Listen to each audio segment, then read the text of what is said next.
पुरकैफ हवा पुरनूर सागर। सुनिएगा और जरा बोलिएगा ऊंची आवाज में।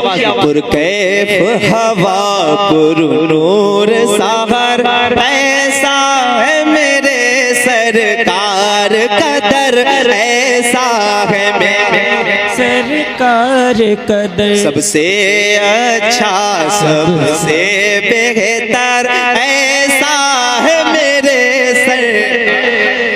ऐसा है मेरे सरकार कदर। रस्ते भी वहाँ के प्यारे हैं, ज़रे भी वहाँ के तारे हैं, ज़रे भी वहाँ के तारे हैं चारों तरफ, है चारों तरफ नूरी मंजर, ऐसा है मेरे ऐसा है मेरे। वक्त हो चुकी मरने जीने की बातें, चलो आओ कर लें। यही एक काफिया ही बन रहा है, चलो आओ कर लें मदीने की बातें। क्यों मरने की तरफ देख न जीने की तरफ देख, जब चोट लगे दिल पे मदीने की तरफ देख और पुकार। सबसे अच्छा सबसे बेहतर, ऐसा है मेरे सरकार कदर, ऐसा है मेरे सरकार कदर। तालान नबी जन्नत की ललक, हर एक सुतून है रश के फलक, हर एक सुतून है रश के फलक। छतरी जैसे, छतरी जैसे परियों के पर, ऐसा ऐसा है मेरे सरकार। सबसे अच्छा सबसे बेहतर है मेरे सरकार कदर, ऐसा है मेरे सरकार कदर, ऐसा है ऐसा है ऐसा है कैसा है। अल्लामा हसन कहते हैं। अच्छा एक बात और जो मैंने देखा था और ये मुझ पर वाज़े हुआ था कि जैसे ही सरहद मदीना जब करीब आता है, जो लोग गए हैं वो जानते हैं, आप बाकी भाई से पूछ लें कि जब करीब आता है मदीना पाक, ऐसा लगता है कि अब मदीना आने वाला है। तो जो ज़ईफ भी होता है ना, पहले मक्के शरीफ में खूब परेशान रहता है, तवाफ कर रहा होता है, बहुत थका हुआ होता है, सोचता भाई तवाफ करवाना है, बस अब आराम करना है, कहीं नहीं जाना। गारे हिरा पे कह दो चढ़ने के लिए तो फिर हालत खराब, ज़ईफ है ना। लेकिन जैसे ही मदीना की सरहद आती है तो अपनी सीट पे ही उठने लगते हैं, तैयार होने लगते हैं। क्या बात, आप देखिएगा, जो लोग जाएंगे वो देखेंगे। ऐसा क्यों होता है? क्योंकि अल्लामा हसन कहते हैं, खुलासा करते हैं, मर के जीते हैं जो उनके दर पे जाते हैं हसन। बंदा ज़ईफ हुआ कि तमाम जो ख्वाहिशें थी वो तो बढ़ती जा रही हैं, अलबत्ता वो किसी न किसी तरीके से मजबूर हो जाता है अपनी जात में, कभी पैसों से, कभी औलाद से, कभी आल से, कभी इससे, कभी उससे, कभी चलने से, कभी फिरने से। अल्लामा हसन कहते हैं वो मरता हुआ इंसान जो अपनी ख्वाहिशों में मर जाता है, अल्लामा हसन कहते हैं उसका आलम क्या होता है मदीना जाते वक्त? मर के जीते हैं जो उनके दर पे जाते हैं हसन। ये कैफियत हो गई, मर के जीते हैं, आखिरी उम्र में जाते हैं हम मदीने, हम लोग आखिरी उम्र में जाते हैं मदीने, हम लोग मरने लगते हैं तो जीने का ख्याल आता है। आखिरी उम्र में जाते हैं मदीने, हम लोग मरने लगते हैं तो जीने का ख्याल आता है।